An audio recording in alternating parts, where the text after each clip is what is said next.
Morning, losers! Well, here we are. We're in week 3, so let's go over those standings.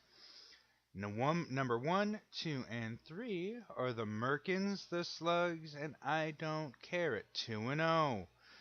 Ooh, man, they look difficult to beat this year. Uncanny, Monster, Nasty, Absolute, Hero, and the Revenant Mama Bears are 1 and 1, while the Ice Dragons, Pomona Power Drinkers, and Randsburg all sit at the bottom of the standings. And while we look at the scoreboard for our honorable mentions, we have Miyagi Merkins with 143.3 and the Whoopity Doo. Randsburg Minor has taken the loser award this week. Well, at least it wasn't the Excellent Adventures. So, the last award that I have is the Skunky Award, the person who left the one person with the most points on the bench. It was unfortunately the Mama Bears with Ben Roethlisberger and 45 points. Ouch. With the Miyagi Merkins actually getting their Whoopity-Doo Award against the Absolute Cardinals, not even the Gauntlet Challenge would have saved him. Although the Joe Mixons lost Joe Mixon for at least a few weeks. Let's see how he recovers, because having the Red Rocket use Joe Mixon and AJ Green as effectively as he did set the Merkins up to beat the Cardinals as bad as they did. He still came back with over 100 points, but when you lose by 33, it's not really that different. Unfortunately for the Miners this week, Cam Newton, Todd Gurley, and the defense could have beaten him. It's time to start reassessing Jimmy Garoppolo, maybe even Ezekiel Elliott, even though he was your top point scorer. The Cowboys just do not look like they should this year. But when it comes down to it, Team Randsburg has always been a come-from-behind giant, and I'm looking forward to see what moves he makes to stay in contention. But I Don't Care Whatever did not care this week. 60-point victory. Yikes!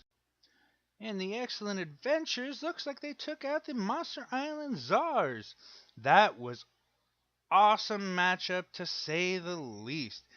Michael Thomas, a fantasy football favorite right now, catching balls all over the place from Drew Brees.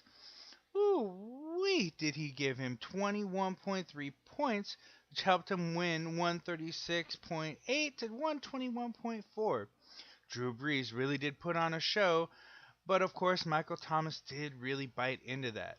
We are noticing that as a theme this year, so let's continue watching and figure out how these teams will come out in the end.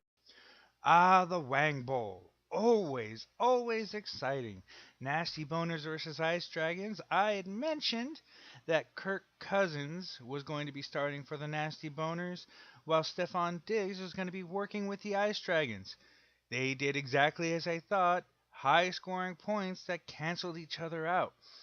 Ultimately, at the end of the day, though, Russell Wilson just could not come through for the Ice Dragons, letting her fall to 0-2. She's hoping to turn this thing around and get into the playoffs this year, but there was no disappointment in this performance. 134 for the Boners, 131 for the Ice Dragons. Wow, these games have been exciting this week. With all these good matchups this week, I am taking a little bit of a break here to talk about the Pomona Power Drinkers against the Super Slugs. Ultimately, it was exciting only for a little while. Once the Monday Night Football game kicked off, this game really did turn around.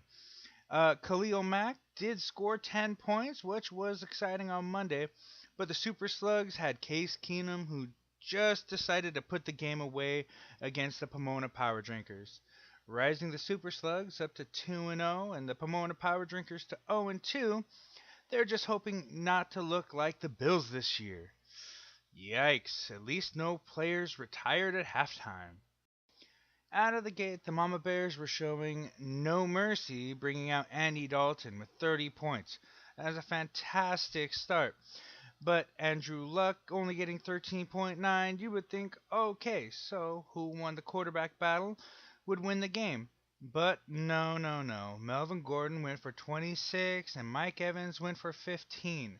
This is definitely the game of the week. We had to wait for adjustments at the end of the day to figure out who won. Um, Unfortunately, the Revenant Bears did get the loser award by leaving Ben Roethlisberger on the bench, and in doing so, unfortunately lost, dropping her to 1-1 with the Uncanny X's. And to wrap up the week, I wanted to look at what the points for and points against look like this year. The Merkins, destroying the Cardinals this last week, have taken the top spot with 276 points for. Unfortunately, Team Randsburg's averaging about 82 points this year. Um, yeah, looking at everything, let's hope the bottom teams actually start scoring and the top teams start scoring less, because to be perfectly honest, I'm not happy with only scoring 201 points this year. I appreciate you losers for listening, and let's just keep this moving. Hopefully, we'll have a new matchup on Saturday, and we will continue doing this throughout the year. Enjoy your week, losers.